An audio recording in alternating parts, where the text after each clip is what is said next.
नमस्ते दोस्तों। मैं दीपेश आपका स्वागत करता हूं क्राइम गाथा चैनल पर, जहां हर बार हम आपके लिए लाते हैं एक नई रोमांचक और मन को झकझोर देने वाली कहानी। अगर आप इस रोमांचक सफर का हिस्सा बनना चाहते हैं तो चैनल को सब्सक्राइब करें और बेल आइकन दबाना न भूलें, ताकि हमारी हर कहानी सबसे पहले आपके पास पहुंचे।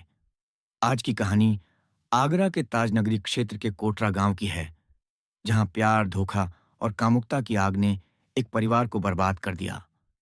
यह कहानी है शीला की, जिसकी जवानी की भूख और उसकी गलतियों ने उसे मौत के मुंह में पहुंचा दिया। कोटरा फतेहाबाद थाना क्षेत्र का एक छोटा सा गांव, जहां जिंदगी की सादगी और खेतों की हरियाली के बीच लोग अपनी दुनिया बसाते हैं। यहीं रहता था राम सनेही का परिवार।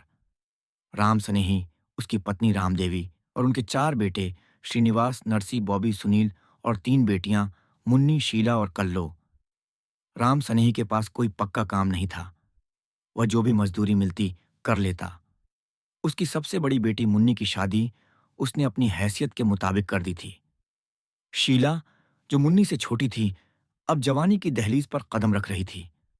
उसकी आंखों में सपने थे और उसके शरीर में एक ऐसी आग जो हर किसी को अपनी ओर खींच लेती थी। राम सनेही सोचता था कि अगले 3-4 साल में पैसे जोड़कर वह शीला की भी शादी धूमधाम से करेगा। लेकिन नियति को कुछ और मंजूर था। एक दिन मौत ने राम सनेही को छीन लिया और परिवार की सारी जिम्मेदारी रामदेवी के कंधों पर आ पड़ी। रामदेवी, एक मजबूत औरत, ने हार नहीं मानी। उसने खेती शुरू की और उसका 15 साल का बेटा श्रीनिवास उसका हाथ बटाने लगा। उस वक्त शीला 17 साल की थी। जवानी की उस उम्र में, जहां शरीर की उत्तेजना और मन की उलझनें इंसान को गलत रास्तों पर ले जा सकती हैं। शीला की खूबसूरती और उसकी चंचल हंसी गांव के हर नौजवान के दिल में आग लगाती थी। उसकी साड़ी से झांकती कमर, उसके रेशमी बाल और उसकी आंखों की शरारत हर किसी को बेकाबू कर देती थी। गांव का 20 साल का पप्पू, जो अपनी जवानी की आग में जल रहा था, शीला की ओर खींचता चला गया। शीला और पप्पू की मुलाकातें खेतों और खलिहानों में होने लगीं। दोनों के दिल एक दूसरे से मिले और जल्द ही उनकी चाहतों ने शरीर की भूख को जगा दिया। जब भी मौका मिलता, दोनों एक दूसरे की बाहों में खो जाते। उनके होंठ एक दूसरे से टकराते और उनकी सांसें एक दूसरे में घुल जातीं। एक सुनसान मकान में, जहां सिर्फ चांदनी और उनकी उत्तेजित सांसों की आवाज थी, शीला और पप्पू अपनी वासना की आग में जल रहे थे। लेकिन एक दिन रामदेवी खेतों से जल्दी लौट आई। उसने पप्पू को भागते हुए देखा और शीला उसी कमरे से बाहर निकली। रामदेवी ने कुछ नहीं कहा, लेकिन उसकी आंखों ने सब देख लिया। वह समझ गई कि उसकी बेटी की जवानी गलत राह पर जा रही है। रामदेवी ने फौरन फैसला लिया। उसने शीला की शादी पास के शाहपुर गांव के जयपाल से कर दी। ये साल 2002 की बात थी।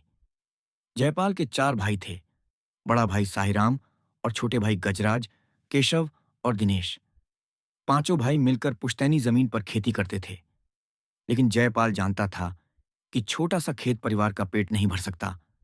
शादी के बाद उसने खेती की जिम्मेदारी भाइयों को सौंप दी और दिल्ली में नौकरी की तलाश में चला गया। हाई स्कूल तक पढ़ा जयपाल मेहनत से नहीं डरता था। उसे दक्षिण दिल्ली के बदरपुर में एक स्कूल की कैंटीन में नौकरी मिल गई। वह मेहनत से काम करता और सिर्फ स्कूल की छुट्टियों में गांव लौटता। जयपाल और शीला के 3 बेटे हुए। शुरू में जयपाल के भाइयों ने उसे खेत की उपज में हिस्सा दिया, लेकिन जल्द ही उन्होंने बहाना बनाया कि जयपाल ना तो खेती करता है, न मेहनत, तो उसे हिस्सा क्यों दिया जाए। इतना ही नहीं, उन्होंने जयपाल को पुश्तैनी जमीन से बेदखल करने की कोशिश शुरू कर दी। उनका तर्क था कि जयपाल दिल्ली में नौकरी करता है, उसे जमीन की जरूरत नहीं।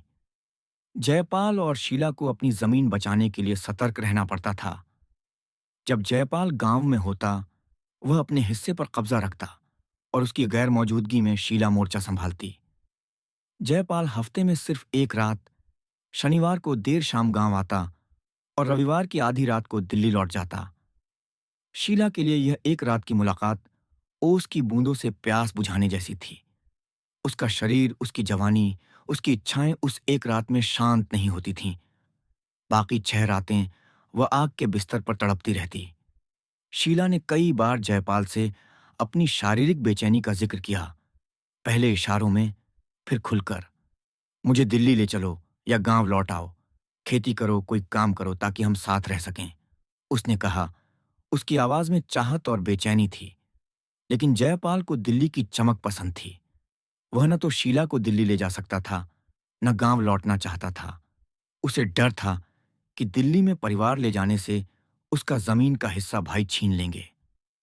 जयपाल की बेपरवाही ने शीला के दिल में बगावत जगा दी। उसकी जवानी की आग उसे जलाने लगी। एक रात, जब उसका बिस्तर फिर से अंगारों में तब्दील हो गया, शीला ने फैसला लिया कि वह अपनी इस आग को खुद बुझाएगी। उसने गांव में नजरें दौड़ाईं और उसकी नजर पड़ी भूपेंद्र पर। भूपेंद्र जयपाल के करीबी रिश्तेदार रामलाल का बेटा था। उसका घर जयपाल के घर के ठीक पीछे था। भूपेंद्र शीला को चाची कहता था और अक्सर उनके घर आता जाता था। शीला ने भूपेंद्र को अपने जाल में फंसाने की ठान ली। उसने अपनी साड़ी का पल्लू जानबूझकर गिराना शुरू किया। कभी अपनी पायल उतारने के बहाने अपनी टांगें दिखाईं, कभी अपनी कमर को सहलाते हुए भूपेंद्र की आंखों में देखा। उसकी हर अदा एक निमंत्रण थी, एक ऐसी आग जो भूपेंद्र के दिल में सुलगने लगी। भूपेंद्र अविवाहित था और शीला की जवानी का नशा उसे बेकाबू करने लगा। लेकिन रिश्ते की मर्यादा उसे रोक रही थी। एक रात, जब भूपेंद्र शीला के घर आया, बच्चे सो चुके थे। शीला बर्तन धो रही थी। उसका गीला आंचल उसकी कमर से चिपक रहा था। भूपेंद्र पास बैठकर बातें करने लगा। रात की खामोशी और शीला की नजदीकी ने उसकी सांसें तेज कर दीं। शीला ने मौका देखा और अपना पल्लू और नीचे खिसकाया। क्या चाहिए तुझे, भूपेंद्र? उसने धीमी कामुक आवाज में पूछा। भूपेंद्र की आंखें उसकी ओर उठीं और उसने हिचकिचाते हुए कहा, चाची, जो तुम चाहती हो वही मेरे मन में है, फिर ये दूरी क्यों? शीला मुस्कुराई, दरवाजा बंद किया और भूपेंद्र की गर्दन में बाहें डाल दीं।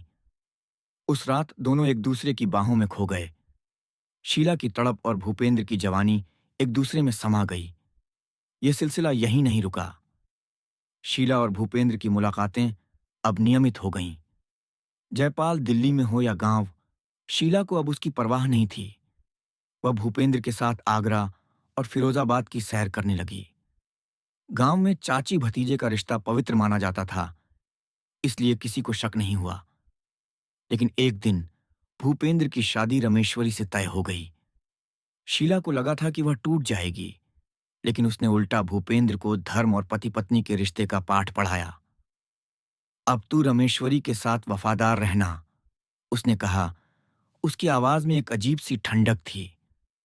भूपेंद्र की शादी हो गई, लेकिन रमेश्वरी की जवानी में वह नशा नहीं था जो शीला में था। वह शीला को याद करता, लेकिन शीला ने साफ मना कर दिया। अब मैं जयपाल के साथ वफादार रहना चाहती हूं, उसने कहा। भूपेंद्र के दिल में जलन होने लगी।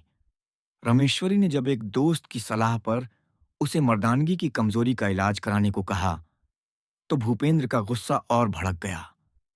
उसने सोचा कि शीला ने उसकी मर्दानगी को चूस लिया और अब उसे ठुकरा रही है। 31 जुलाई 2013 को शीला ने घरवालों से कहा कि वह खुजली की दवा लेने फतेहाबाद जा रही है, लेकिन असल में वह भूपेंद्र से मिलने शमशाबाद चौराहे पर गई। भूपेंद्र ने उसे बाइक पर बिठाया और निबोहारा रोड के एक सुनसान इलाके में ले गया। दोनों एक कांजी के पेड़ के नीचे बैठे। शीला उसे फिर से पति पत्नी के रिश्ते का पाठ पढ़ाने लगी, लेकिन भूपेंद्र का गुस्सा अब हत्या की साजिश में बदल चुका था। उसने अपनी बाइक के बैग से एक स्टील का टिफिन निकाला। पहले रबड़ी खा, उसने कहा। शीला को रबड़ी बहुत पसंद थी। उसने टिफिन लिया और खाने लगी, लेकिन उसे नहीं पता था कि भूपेंद्र ने उसमें एक छिपकली को पीस कर मिला दिया था। उसने सुना था कि छिपकली की खाल में जहर होता है। रबड़ी खाते ही शीला बेहोश हो गई। भूपेंद्र ने मौका देखा और उसके गले को दोनों हाथों से दबा दिया। शीला की सांसें थम गईं। हत्या के बाद भूपेंद्र का दिल भारी हो गया। उसने अपने दोस्त फतेह सिंह को बुलाया और सारी बात बताई। फतेह सिंह ने उसे डांटा, लेकिन दोनों ने मिलकर शीला के चेहरे पर तेजाब डालकर उसकी पहचान मिटाने की कोशिश की। फिर वे अपने अपने घर लौट गए, लेकिन भूपेंद्र का दिल अब पछतावे से भर गया। उसने शीला के फोन से उसकी मौसी महादेवी को कॉल किया और लाश की जानकारी दी। जब श्रीनिवास और उसके दोस्त लाश तलाशने निकले, भूपेंद्र और फतेह सिंह उनका पीछा कर रहे थे। जब श्रीनिवास गलत जगह खोजने लगे, भूपेंद्र ने फिर से कॉल करके सही जगह बताई। 3 अगस्त को पुलिस ने शीला की लाश बरामद की। तेजाब के बावजूद उसके हाथ पर जयपाल का नाम टैटू साफ दिख रहा था। पुलिस ने शीला के फोन की लोकेशन ट्रेस की, जो मोहनपुरा गांव में मिली। फतेह सिंह के पास शीला का फोन था। पूछताछ में उसने भूपेंद्र का नाम लिया। दोनों को गिरफ्तार कर लिया गया। भूपेंद्र ने सारी साजिश कबूल की। उसका गुस्सा, उसकी जलन और उसकी गलतफहमी ने शीला की जान ले ली। ये कहानी बताती है कि कामुकता और लालच कैसे इंसान को तबाह कर सकते हैं। शीला की जवानी की भूख और भूपेंद्र की जलन ने एक परिवार को बर्बाद कर दिया। दोस्तों, अगर आपको ये कहानी पसंद आई तो लाइक करें, कमेंट करें और चैनल सब्सक्राइब करें। सुरक्षित रहें, सतर्क रहें।